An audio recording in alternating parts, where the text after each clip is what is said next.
Chicago Mayor Rahm Emanuel seems to have a crisis on his hands. Is he letting it go to waste? Here to tell us is Collin Levy, our senior editorial writer, editorial board member in Chicago. Collin, thanks for joining us. Hi, James. So, well, what is the latest? I know we've had this teachers' strike going on in Chicago. They were meeting today. Any sign of a deal? What are you expecting here?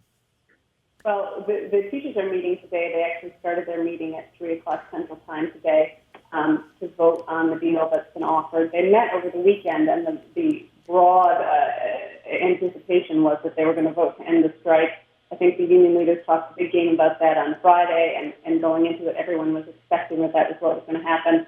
Of course, they didn't vote to end the strike. We're now on Tuesday of the second week of the strike. I think a lot of parents are getting very antsy. You know, you're starting to see parents, even parents who were supporting the strike at the beginning and thought, well, you know, this is just one of those things that happens with, labor unions, have now looked at it and said, look, we've seen what was on the table for the unions. The city was very generous. I mean, I think the city probably met the unions more than halfway. They offered them a big pay raise, about 16% over 4 years. Plus, they really compromised on some things on teacher evaluations and some rehiring decisions that the teachers really wanted. All in all, it was a very good deal for the union, and I think it's hard to justify why they would turn away from it. So I think there's going to be mounting pressure on the teachers' unions now. Okay, so you think it's probably gets resolved, and I guess that's good news, obviously, for parents who've been trying to figure out where to put their kids in daycare temporarily and so forth. But long-term, not a win for the kids in these school systems? Right, for sure. And you have to remember, too, they're now in a real face-off situation. You have a situation where if they don't vote to end the strike today, Mayor Rahm Emanuel has gone to court and filed for an injunction to basically force them back into schools on the grounds that the strike is illegal. Under the laws that govern these sorts of things, basically, Chicago teachers are allowed to strike on wage issues, but they're not allowed to strike over issues that are typically traditionally determined by the school's Board of Education. And that's essentially what the teachers are doing here. And so, the city has grounds to call the strike illegal and to order the teachers back to school. A court could order the teachers back to school. So a judge is going to actually hear that argument tomorrow. And so that'll be the way things go if they don't get resolved today.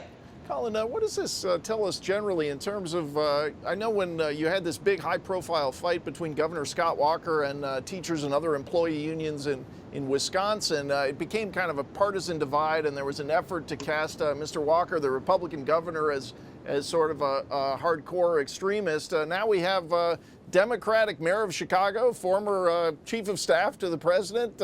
I don't think he's ever been called conservative as far as I know. What is this telling us, that he can't get along with them either?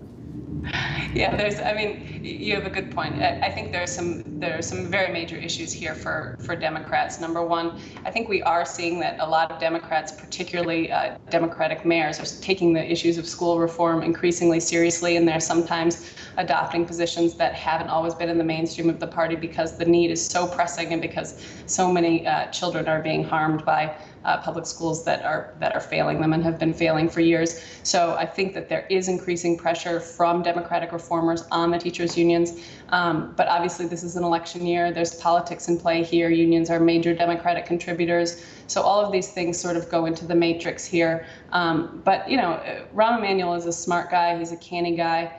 And I wouldn't recommend that the union underestimate his ability to fight for this now that they've sort of already backed out of a deal that it seemed that they'd agreed to. I'm not sure he's the kind of guy you want to necessarily cross. Yeah, but I like your use of the term Democratic reformers. Let's hope we see more of them. Collin, thanks for joining us today, and thanks to all of our viewers. Please come back tomorrow and every weekday at 5 Eastern.